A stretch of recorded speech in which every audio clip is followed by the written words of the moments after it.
Bien, bonjour à tous, en direct du Salon à l'envers ce matin, bienvenue à la table ronde qui est dédiée à la cybersécurité. Et pour parler cybersécurité ce matin, j'accueille Karine Sizowski qui est directrice déléguée de la Maison de la Région Thionville-Longwy. Bonjour Karine. Bonjour. Stéphane Erivo qui est un ancien spécialiste cybersécurité au ministère des Armées qui a rejoint un cabinet de conseil en cybersécurité, Cyberpréventis. Donc on verra avec vous quelles sont les bonnes pratiques en matière de cyber pour vos clients. Bonjour. Et enfin, Pierre-Jean Crote qui est directeur du Digital Lab d'ArcelorMittal à Florange. On rappelle qu'il y a 2 Digital Labs ArcelorMittal en France, un à Dunkerque et un à Florange. À Florange, on travaille sur la maintenance prédictive, on travaille sur la 5G industrielle et du coup, on travaille sur la cybersécurité. En lien avec le Big Data, tout à fait. Bonjour à tous. Alors bonjour à tous. Karine, on va commencer avec vous parce que vous représentez la région et ce qui est important ce matin, c'est qu'on comprenne bien en fait les dispositifs que la région a mis en place de manière à pouvoir aider les entreprises dans la prévention cyber. Parce que la cybersécurité, aujourd'hui, on va dire que tout le monde est concerné. Il y a des attaques tous les jours et qu'on soit collectivité, grands groupes, PME, TPE, tout le monde y passe. Le risque, on le sait, est à 95% humain. La question, c'est comment est-ce qu'on fait pour se prévenir de tous ces risques cyber. Alors, que fait la région par rapport à ça? Qu'est-ce qu'elle nous propose? Et je sais qu'elle nous propose des choses aux petits oignons. Exactement. Merci de me donner la parole aujourd'hui. Effectivement, la région Grand Est est engagée sur le chemin de la transition énergétique numérique depuis de nombreuses années. Cette transition numérique, elle transpire dans l'ensemble de nos politiques publiques, que ce soit au lycée, avec les jeunes qu'on équipe d'ordinateurs portables dès la seconde, mais également en matière de formation, ça fait partie des compétences de la région, et au profit des acteurs locaux, dont les entreprises. Alors pour rentrer un peu plus dans le détail des entreprises, parce que c'est le sujet aujourd'hui au Salon à l'envers, on propose effectivement des solutions d'accompagnement qui sont adaptées aux besoins de chacune d'entre elles. C'est important parce que ça leur permet de travailler sur les évolutions des modes de consommation en général, mais aussi les modes de mobilité, les changements et puis la cybersécurité qui est vraiment un enjeu de société. On a déployé plusieurs dispositifs. Alors je ne rentrerai pas dans l'exhaustivité de chacun, mais pour donner les grandes lignes, nous avons mis en place depuis 2021 ce que l'on appelle le Grand Est Transition. Alors, transformation, pardon, Grand Est Transformation, qu'est-ce que c'est? C'est une communauté d'offreurs de solutions qui sont accompagnés d'experts et qui viennent conseiller les entreprises. On a un Grand Est Transformation, un GET numérique qui s'est mis en place il y a peu de temps et qui permet d'intervenir sur le champ de l'environnement numérique, l'industrie et la santé. C'est le premier grand sujet que l'on a et qu'on a développé pour pouvoir créer un écosystème autour de ces grands enjeux. Ok, donc ça c'est la première couche, Karine. Absolument. Alors est-ce que vous pouvez nous en dire un peu plus justement sur ces parcours de transformation? Oui, effectivement, on a un parcours de transformation qui est proposé aux entreprises, qui se décline en 4 étapes. D'abord, des actions de sensibilisation pour expliquer les enjeux du changement, c'est important parce que le chef d'entreprise n'a pas toujours cette appréhension finalement de l'ensemble des changements sur lesquels il doit intervenir. C'est la première brique. On a ensuite un diagnostic à 360 degrés qui est mis en place pour pouvoir orienter l'entreprise et lui faire prendre conscience de son niveau de maturité par rapport à la transformation numérique. On va définir avec elle un seuil, une cible à atteindre en matière de maturité. La maturité, la cible sera différente suivant la taille et l'organisation de l'entreprise. Et puis ensuite, on a développé des modules transformants. Il y a 2 modules qui nous intéressent particulièrement, c'est l'intelligence artificielle et la cybersécurité. Et sur ces champs-là, sur un volume de 10 jours humains, nous avons retenu 25 prestataires qui accompagnent les entreprises sur une enveloppe donc, de 10 jours hommes, 10 KE et 50% de ce coût est pris en charge par la région Grand Est. Ah, on a justement un de ces 25 prestataires avec nous. On verra avec Stéphane ensuite comment concrètement on peut aider les entreprises. Voilà. Alors en matière de formation peut-être Oui, absolument. Donc en 2022, 82 actions de formation Grand Est, 11 millions d'euros, c'est important. C'est un beau budget. Voilà, et je voudrais rappeler qu'on a des formations qualifiantes sur notre beau territoire, des formations d'administrateurs sur les systèmes d'information, des formations de développeurs web qui sont organisés sur notre territoire de la maison de région. Donc c'est vraiment important de le rappeler et nos IUT participent de ce développement de formation. D'accord, donc si on résume, il y a des parcours de transformation avec des experts qui sont à votre disposition et des parcours dont une partie est financée par la région. Et puis il y a un énorme effort de formation pour que les générations qui arrivent puissent aussi être cybernatives lorsqu'elles arrivent sur le marché du travail. Tout à fait. Peut-être avant de donner la parole à mes homologues, mettre un petit coup de booster, on va dire, sur les fonds européens. Il existe également des fonds européens, le FEDER, pour nous c'est la période 2021-2027, sur lequel on a la capacité d'accompagner les PME qui ont des projets d'envergure. Ces dossiers sont souvent très lourds à porter, ça nécessite de la traçabilité. L'Europe nous demande une traçabilité et une consistance de dossiers importante. Et nos collègues à la maison de la région de Thionville-Longwy sont là aussi pour accompagner les entreprises dans la constitution de leurs dossiers. Donc il ne faut surtout pas hésiter à pousser la porte de notre site qui est rue du Vieux Collège à Thionville. Ok, merci Karine. Et donc chef d'entreprise, n'oubliez pas, la maison de la région à Thionville. Merci beaucoup. Alors Stéphane, je me tourne vers vous parce qu'effectivement, vous faites partie de ces 25 prestataires qui ont été labellisés par la région, qui forment cette communauté d'offreurs de solutions. Cyberpréventis, c'est le nom de votre entreprise. C'est ça. Alors, vos clients, quelle typologie de clients vous avez et quels sont leurs enjeux aujourd'hui, quelles sont leurs craintes, puisque que ce soit des TPE, des PME ou même des groupes, il y a un certain nombre de craintes par rapport à la cyber. Qu'est-ce que vous voyez sur le marché ? En fait, on a deux catégories d'entreprises. Il y a les entreprises qui disent que ça ne nous arrivera jamais, donc on n'est pas concerné, il n'y a pas de souci. Et puis celles qui prennent en compte justement la cybersécurité, mais généralement ce sont des grands groupes ou des grosses sociétés ou grosses PME en tout cas qui ont déjà un service informatique ou des prestataires qui peuvent les accompagner. Mais qui ont la structure suffisante. Voilà, c'est ça, en interne ou avec des prestataires qui les accompagnent.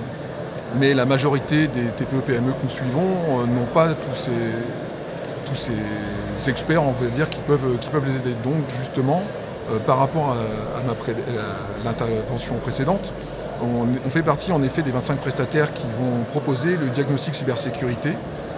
Donc tous les éléments ont été donnés en amont, mais je vais répéter quand même qu'il y a la moitié qui est prise en charge par la région, donc ça vaut énormément de coût.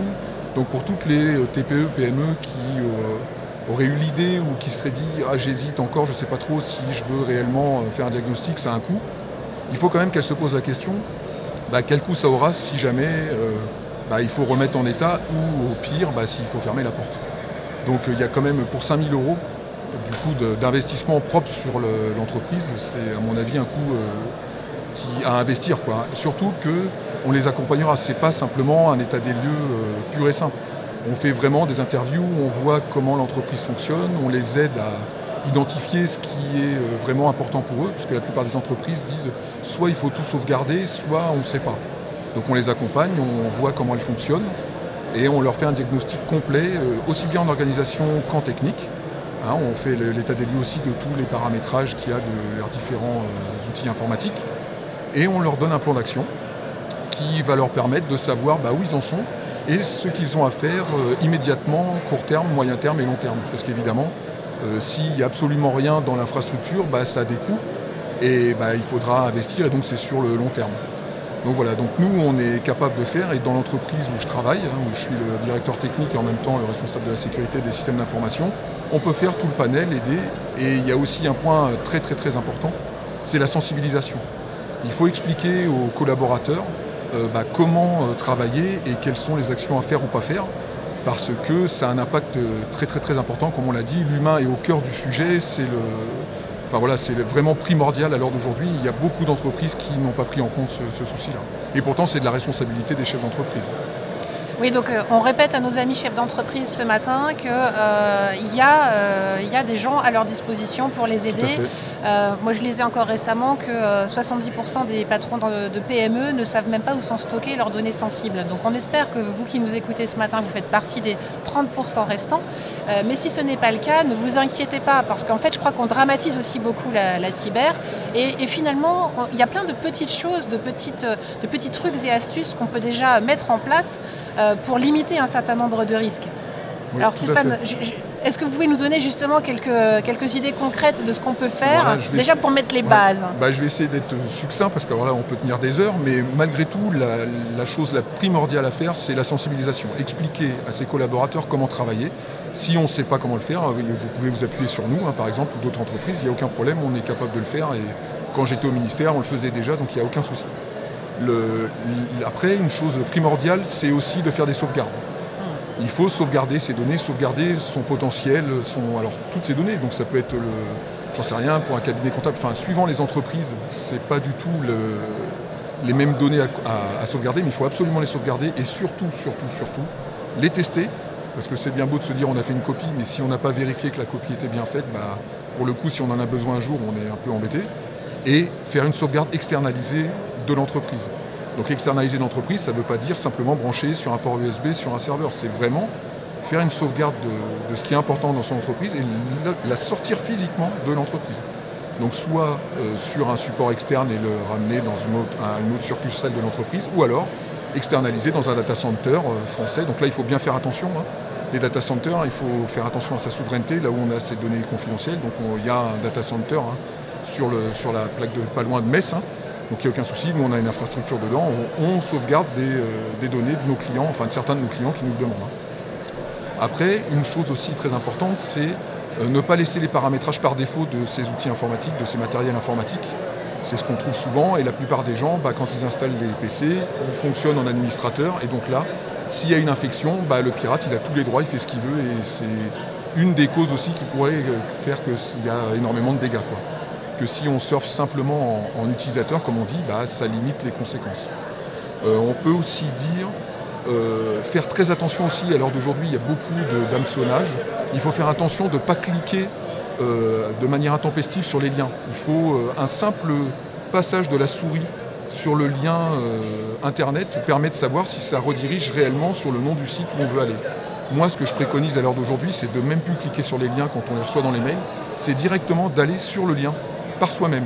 On ouvre un navigateur, on va sur le lien, par exemple si on nous demande d'aller sur la banque ou sur le compte formation ou les impôts, c'est nous-mêmes qui allons sur le site des impôts et qui rentrons nos identifiants et mots de passe pour voir les informations qui nous sont demandées ou les choses à faire. Et un dernier petit point, si on a encore le temps, faites attention aussi quand vous êtes en déplacement de ne pas vous connecter au Wi-Fi public, de faire très attention. On n'a aucune maîtrise des paramétrages, donc il vaut mieux faire un partage de connexion avec son téléphone professionnel. Les réseaux GSM, en tout cas, seront plus sécurisés qu'un Wi-Fi mis à disposition dans les hôtels ou dans les centres commerciaux ou que sais-je. Il faut faire bien un dernier point, un dernier petit point. Allez, un dernier pour la route. Bien séparer les usages professionnels et personnels. Oui. Il y a beaucoup de commerciaux, de chefs d'entreprise qui, dans le même téléphone, mettent leur carte SIM professionnelle et personnelle. Alors là, c'est le meilleur moyen de mélanger les informations et du coup de transmettre à des personnes privées des infos confidentielles de l'entreprise ou vice-versa. Donc avec le RGPD, en plus, il faut vraiment, le règlement général des protections des données, il faut vraiment faire très attention à ça. Bon, j'espère que vous avez bien noté tous ces petits conseils bien pratiques et qui vont nous permettre de mettre les bases d'une politique de prévention de cybersécurité. Mais sinon, n'hésitez pas à venir nous voir, je reste sur le salon et puis on peut échanger sans aucun problème. Avec grand plaisir. Et on va faire le lien avec Pierre-Jean tout de suite parce que quand vous parliez tout à l'heure d'audit, de prévention, évidemment l'audit c'est aussi dans l'esprit de se préparer et de se couvrir avec une assurance. Et c'est un sujet qui passe beaucoup dans la presse aujourd'hui, la cybersécurité, s'assurer, mais s'assurer contre quoi, jusqu'où on va, etc. Et on sent bien qu'il y a beaucoup de questions par rapport à ça et c'est une des questions qu'on va traiter avec Pierre-Jean lors des prochaines rencontres cyber. Mais alors justement, ces rencontres cyber, donc on a fait la première en juin cette année au Digital Lab, donc on remercie encore les équipes d'ArcelorMittal de nous avoir accueillis. Pierre-Jean, vous pouvez nous dire quelle est l'origine de ces rencontres cyber, à qui elles s'adressent? Et on parlait de sensibilisation, j'imagine qu'une des missions, c'était bien la sensibilisation. Oui, tout à fait. Donc l'objectif du Digital Lab, c'est de booster ArcelorMittal dans sa transformation digitale. Donc les nouvelles technologies, l'IoT, on est de plus en plus exposés. Donc important pour nous, avec tous les partenaires, mais aussi le rayonnement local qu'on peut avoir dans l'écosystème de la région Grand Est, c'est d'accompagner et de sensibiliser les personnes. Donc comme ça a été dit, on avait fait une première rencontre cyber mi-juin Et là, on va pouvoir, mi-novembre, donc le 15 novembre, retenez cette date, c'est ouvert à tout le monde. L'idée, effectivement, de pouvoir ouvrir à tous cet échange qui va porter à la fois sur un exercice cyber, une attaque cyber, que faire, les bonnes pratiques avec des experts du domaine qui vont pouvoir témoigner et nous apporter leurs connaissances, et puis aussi de pouvoir interagir avec les petites et moyennes entreprises qui seront présentes. Et puis dans une deuxième phase, la cyberassurance, avec une experte du domaine qui viendra de Paris, une avocate, et qui pourra effectivement amener toutes les informations nécessaires. Finalement, sur quoi vous êtes protégé, est-ce que ça couvre tout? Est-ce qu'on se dit, voilà, j'ai une assurance et finalement, j'ai pas grand-chose à faire? Ce qui est clé, c'est que les chiffres aujourd'hui parlent. 2022, c'est une année très très dure pour la cyberattaque. Les 4 premiers mois de l'année, on a eu en France autant d'attaques que toute l'année 2021. Donc tout le monde peut être touché, grands groupes, petits groupes. Et nous, avec l'ensemble de nos partenaires, on a envie que la chaîne elle continue à vivre. Donc nous, on a la chance d'avoir une infrastructure et des gens, des expertises dédiées pour nous protéger et en tout cas faire des simulations d'attaque, donc ce qui est important pour éviter des problèmes. Mais nos partenaires doivent également pouvoir continuer à exister et nous aider dans cette transformation digitale. En lien aussi avec les technologies, demain on a la 5G industrielle privée, on va être le plus grand réseau privé de France, avec Dunkerque et Florange, donc début 2023. Ça amène de nouvelles technologies. Il est indispensable que toutes ces startups-là qui vont être offreurs de solutions intègrent dès le début de leur développement ces aspects cyber pour qu'elles puissent bien s'intégrer dans nos univers industriels et assurer une solution robuste industrielle. Voilà. Donc en tout cas, un bel événement à venir qui est libre. Les inscriptions sont ouvertes depuis quelques temps. L'agenda va être publié d'ici ce soir, je pense, c'est tout chaud. On aura une belle table avec, on veut un endroit d'échange dans l'écosystème local pour pouvoir faire profiter à tout le monde d'échanger et surtout sensibiliser l'ensemble des personnes. À savoir qu'aujourd'hui, toutes les PME, 60% des PME qui sont victimes d'une attaque cyber ferment malheureusement dans les 6 mois à venir. Donc c'est pas anodin, tout le monde peut être touché, grand groupe, petit groupe. Et la formation, ça a été dit, la sensibilisation et créer des événements pour qu'on puisse partager, échanger ensemble. Et on va continuer dans cette dynamique sur les prochaines années avec des PME, des grands groupes. C'est notre volonté vraiment au niveau de la région Grand Est de pouvoir, ayant aussi ces activités-là sur la data et la cyber au niveau du Digital Lab, bien évidemment. Ouais, mais c'est pour cela qu'on vous remercie vraiment chaleureusement d'avoir pris le lead sur ces rencontres cyber. Parce que, et je reviens sur les éléments importants qu'on a partagés ce matin, information, sensibilisation. Je pense que ces journées, elles ont aussi un rôle dans la dédramatisation des risques cyber.